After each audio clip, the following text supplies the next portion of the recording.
Like those before us, we all have to carry the burden. Lody, mysterious being. When Lody was 18, she had 2 children. It was hard to feed them. She was only working part-time. And she had little welfare benefits.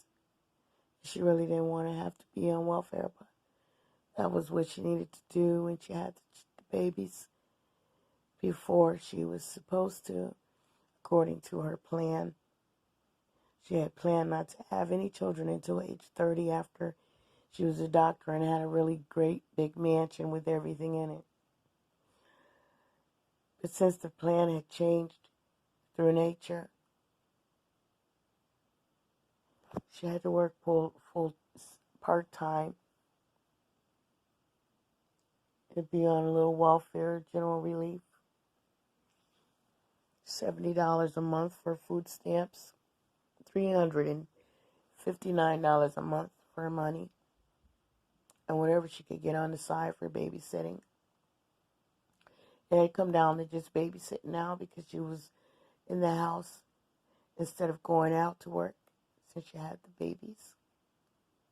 She had her grandmother to babysit, but she just grew tired of having her grandma babysit because she had many grandchildren. And she also still had her own children at home. So Lottie felt bad about having grandma continue to babysit. So she just stayed home and babysat for other people. $5 an hour, $5 a day, whatever she could get. Or even if they just brought their babies and brought the dinner for the night, then at least Lottie and her children could eat. During that time, of course, 18 is not grown as most grown kids think it is. It's legal, but it's not grown as far as maturity. During that time, Lottie had many deep feelings of guilt because she was having a hard time taking care of the children, her own children. So she felt like somehow she really did a bad, sinful thing, according to the fact that her religious background, her family was very religious, and one of the strictest religions of all. We won't say the word. We won't name it. But Lottie felt really guilty and sinful. She wasn't married. Her kids weren't legal. She was having a hard time taking care of the children as far as food. Not to take care of them, but as far as they ate every day, but she was worried. She was worried. It's the difference between having caviar and fish, is what it means. Lottie, there was always something to eat, but it wasn't what she imagined. It wasn't what she dreamed of. She didn't dream that she would have rice 3 times a week. She didn't dream she would have to have macaroni and cheese 3 times a week. She dreamed of much more. So in her mind, the kids were hungry. One day, she had some cousins and some friends over, and they were having a great time. Everybody was having a really good time. Laughing, playing, joking. And all of a sudden, one of the cousins, they were wrestling with Lottie. She still liked to wrestle like a big kid. They were all big kids who claimed to be grown. And while they were wrestling, she got choked. And the person didn't know that they were choking her too hard. And Lottie was laughing so hard out of the fun they were having. She was laughing too hard to say, "I can't breathe." She wanted to say, "I can't breathe. I can't breathe." Inside of her, she kept screaming, "I can't breathe." On the outside, she looked to appear to be still laughing, but She wasn't making any sound anymore because she was actually being choked to death and nobody knew it. Lottie ended up on the floor. She didn't remember that part. She just knew that everything went black. Everything went dark.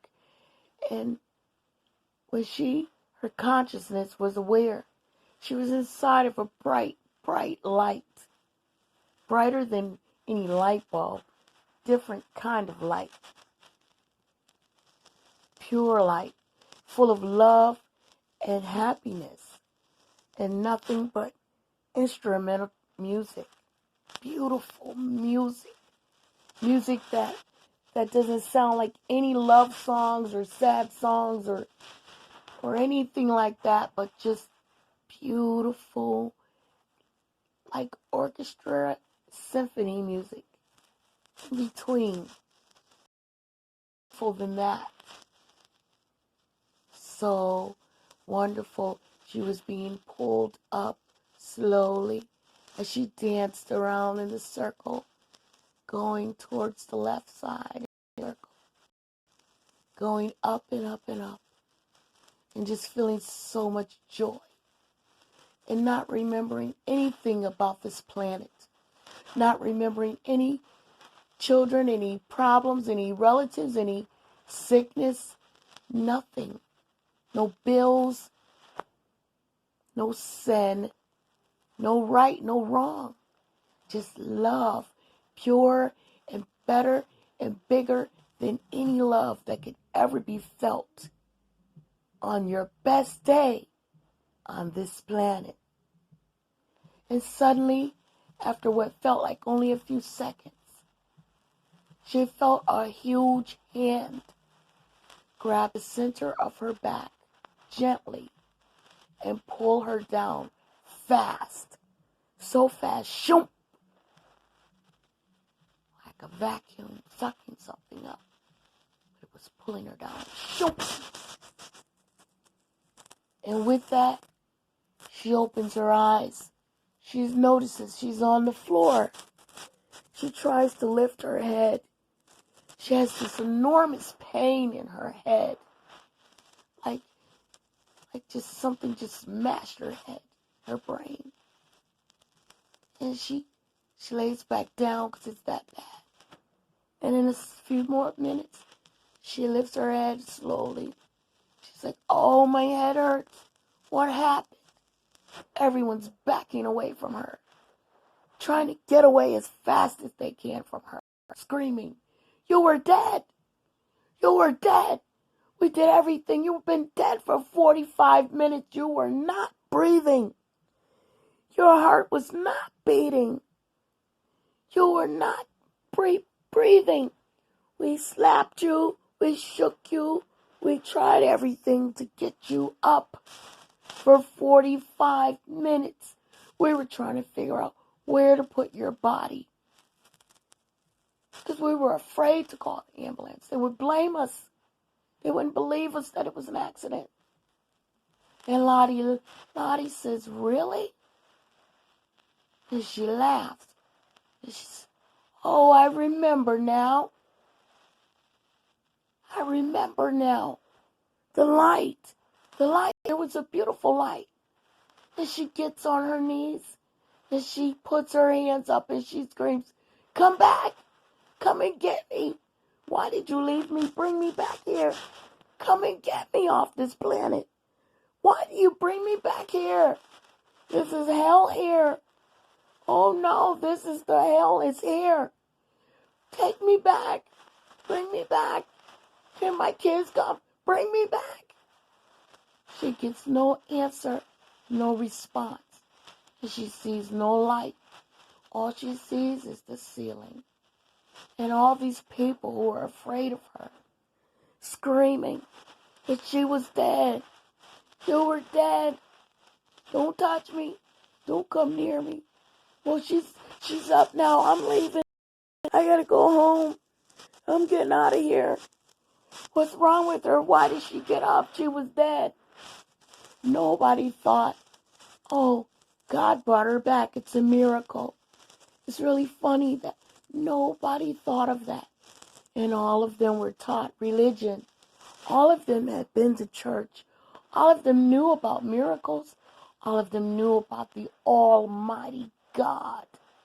But none of them thought about that or believed it at that moment. Lottie was happy and sad at the same time.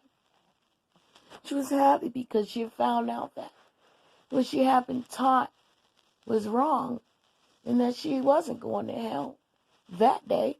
She was going straight to heaven. Part of her worries, other than bills, was the fact that she was going to hell for having children out of wedlock and all these other things. And she found out that God loved her so much that none of that mattered, the way the humans said that it did. That was the most glorious part. The phone rang. It was her little sister Teresa. She was about 6 years old.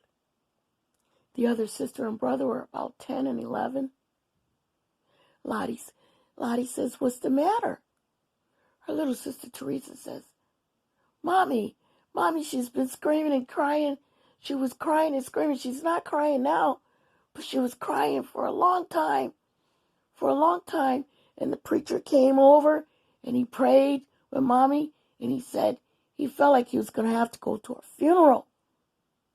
And Mommy, she was so upset and she didn't know why. And Lottie began to laugh because it was proof that what she had been through was real. Well, she knew that it was real, but her mother felt it also. Her mother had no idea that Lottie had been choked and stopped breathing for 45 minutes. Her mother didn't know anything about that.